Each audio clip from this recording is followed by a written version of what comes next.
This is the story of how my village survived Ebola. Bats brought the tiny Ebola germs, too small to see, so small, yet so dangerous. Without realizing, grandfather rubbed a little blood in his eye. Ebola germs came into his body.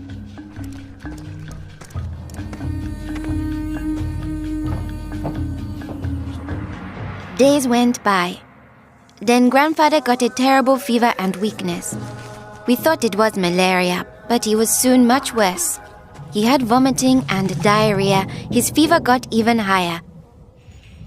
I ran to get the nurse. But grandfather had already died.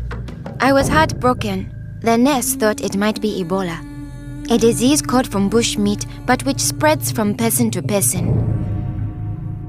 Others in our region had already died of this new disease.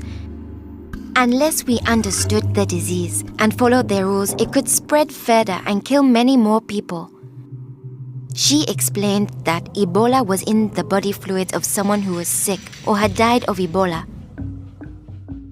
Their sweat, tears, mucus, saliva, vomit, diarrhea, urine, breast milk, sexual fluids, and blood. When we touch a sick person's body fluids, the Ebola germs can get into small breaks in our skin or into our eyes, nose, or mouth. The Ebola germs spread into our body and make us sick. When somebody dies of Ebola, that body is much more contagious. No one should ever touch the dead body.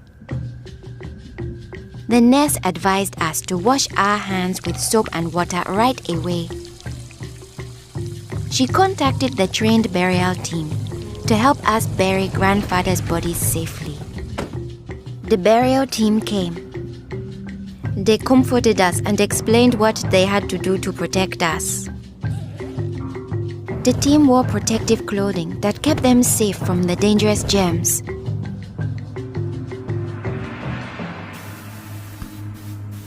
They sprayed grandfather's room and his body with chlorine to destroy the Ebola germs. They put his body safely away in a bag. To prevent the spread of Ebola, no one could touch the body of anyone who had died with signs of the disease. They also burned his mattress, bedding, and clothes, anything that might have his germs. All these actions made us safer. It was too great a risk to follow all our traditions. But we still honored grandfather in the time of Ebola. Our chief gathered all the villagers together after grandfather's death. He explained that it's natural for us to fear Ebola, but if we trust in our health workers and follow their rules, we could stop the disease. The nurse explains to us, when a person has symptoms such as fever, don't touch them. Get them to the treatment center right away. They will have the best chance of surviving and they won't spread Ebola. She advised us to wash our hands with soap and water many times a day. The whole village agreed to follow these rules. Since we all had close contact with grandfather, we were at risk of getting Ebola. We had to stay home. A health worker visited us every day to see whether we had fever or signs of sickness. We would show signs within 21 days if we had Ebola.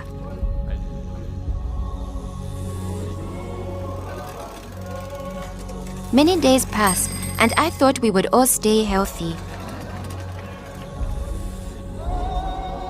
But one morning, I found my mother burning with fever.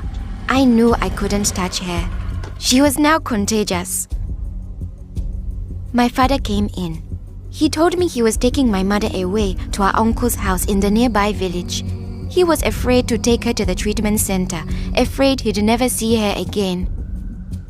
I knew I had to stop them. I was young, but I stood up to both of them. I told them if this could be Ebola, she must go to the treatment center right away.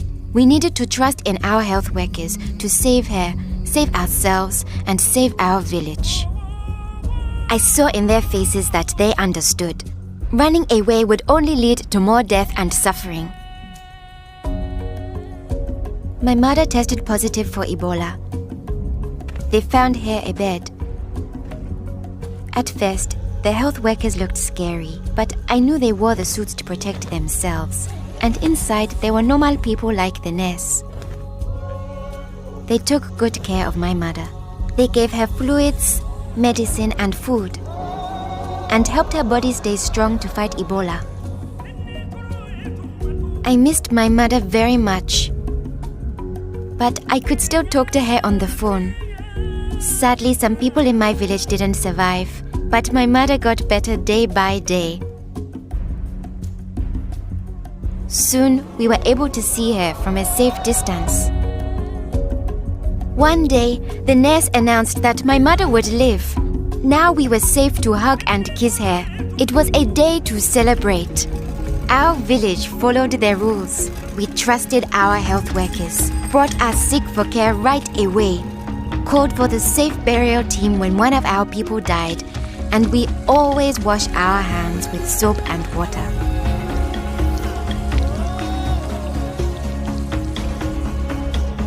Our village survived Ebola.